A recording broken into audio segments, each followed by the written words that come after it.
आखिर क्यों लद्दाख में लोग बर्फ के ऐसे विशाल पहाड़ बनाते हैं और ये पहाड़ आखिर बनते कैसे हैं, जानने के बाद आप चौंक जाएंगे। और क्यों इस लड़की ने आर्मी ज्वाइन करने के लिए इंटरनेशनल ब्यूटी कॉन्टेस्ट को ठुकरा दिया, जानेंगे वीडियो में। और एक ऐसा सागर जहां लोग अंदर जाते ही तैरने लगते हैं, और कैसे न्यूयॉर्क का ये 5 सेकंड का इम्पॉसिबल गेम आपको करोड़पति बना सकता है। और क्यों ये आदमी 100 दिन 27 देश और 30,000 किलोमीटर बाइक से वर्ल्ड ट्रेवल किया। ऐसे ही फैक्ट जानने के लिए बने रहिए वीडियो के एंड तक। नंबर 1, क्या आपको पता है कि साल 2021 के अक्टूबर के एक रिपोर्ट के मुताबिक भारत में 9 करोड़ 10 लाख से भी ज्यादा ऐसे लोग हैं जिनके पास बेसिक वाटर तक सप्लाई नहीं है। लद्दाख भारत की एक ऐसी जगह है जहां हर साल सिर्फ 30 से 100 मिलीमीटर बारिश होती है, जिस वजह से लद्दाख में रहने वाले लोग साल में कई महीने पीने के पानी तक के लिए मोहताज हो जाते हैं। लद्दाख में अगर पानी का कोई अच्छा सोर्स है तो वो है हिमालय के ग्लेशियर्स। गर्मियों में इन्हीं ग्लेशियर्स के पिघलने की वजह से लद्दाख में लोगों को पीने का पानी मिलता है, लेकिन पिछले 50 साल में क्लाइमेट चेंज की वजह से हिमालयन ग्लेशियर्स 20% तक कम हो चुके हैं, जिस वजह से लोगों को साल के कई महीने पानी की दुर्बलता का सामना करना पड़ता है। और इसीलिए इन विशाल बर्फ के पहाड़ों को लद्दाख में बनाया जाता है, जिन्हें आइस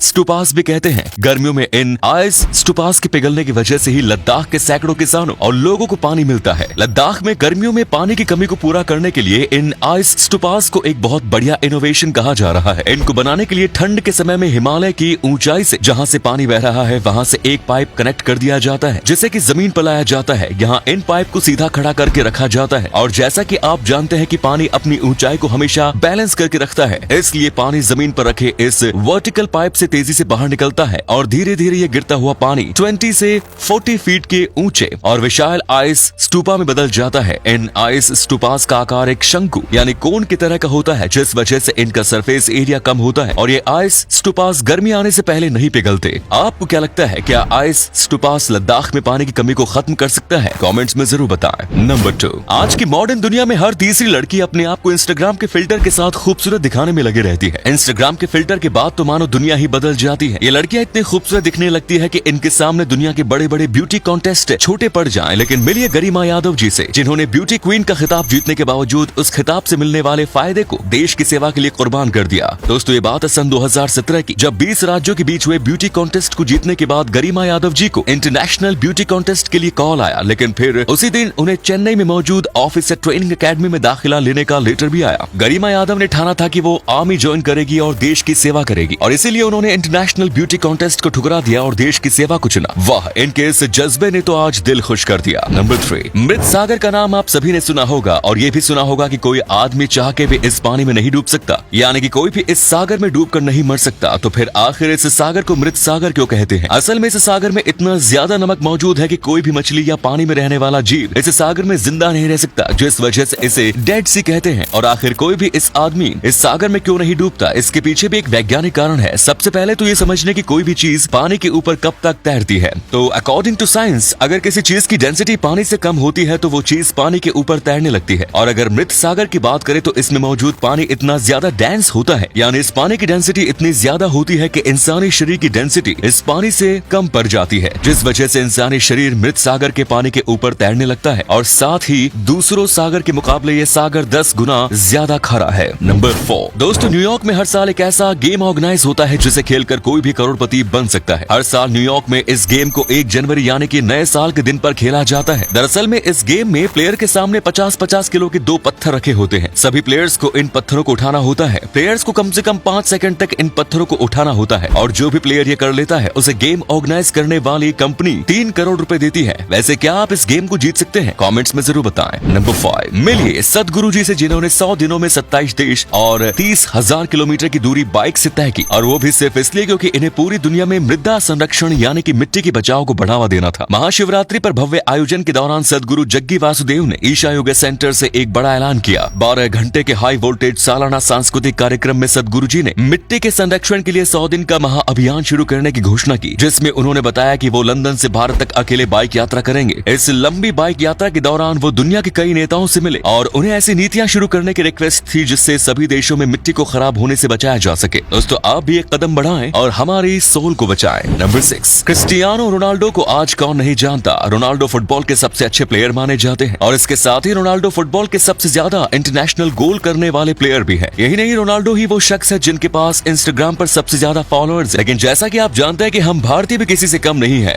मिले सुनील छेत्री से, जिनके पास क्रिस्टियानो रोनाल्डो के बाद सेकंड नंबर पे फुटबॉल के सबसे बड़े active active international goal scorer का खिताब है। लेकिन अफसोस की बात यह है कि इतना टैलेंटेड होने के बावजूद इन्हें बहुत कम लोग जानते हैं। सुनील छेत्री की वजह से आज पूरी दुनिया में फुटबॉल में भी भारत अपना नाम बना रहा है। नंबर 7 दोस्तों, नीदरलैंड दुनिया का एक ऐसा देश है जहाँ राम नाम की एक करेंसी चलती है और इस करेंसी पर श्री राम का चित्र भी बना हुआ है। लेकिन असल में आधा सच है। असल में नीदरलैंड की ऑफिशियल करेंसी यूरो है, लेकिन नीदरलैंड में राम नाम की करेंसी भी इशू की जाती है और एक राम लगभग 10 यूरो के बराबर होता है। तो हाँ, नीदरलैंड में राम करेंसी तो चलती है, लेकिन असल में यूरो नीदरलैंड की प्रियोरिटी वाली यानी कि टॉप ऑफिशियल करेंसी है। तो इसी के साथ आज की वीडियो एंड करते हैं। वीडियो पसंद आई हो तो वीडियो को लाइक करके अपने दोस्तों में शेयर करना ना भूलें। आपके एक शेयर से हमें काफी मोटिवेशन मिलता है। धन्यवाद।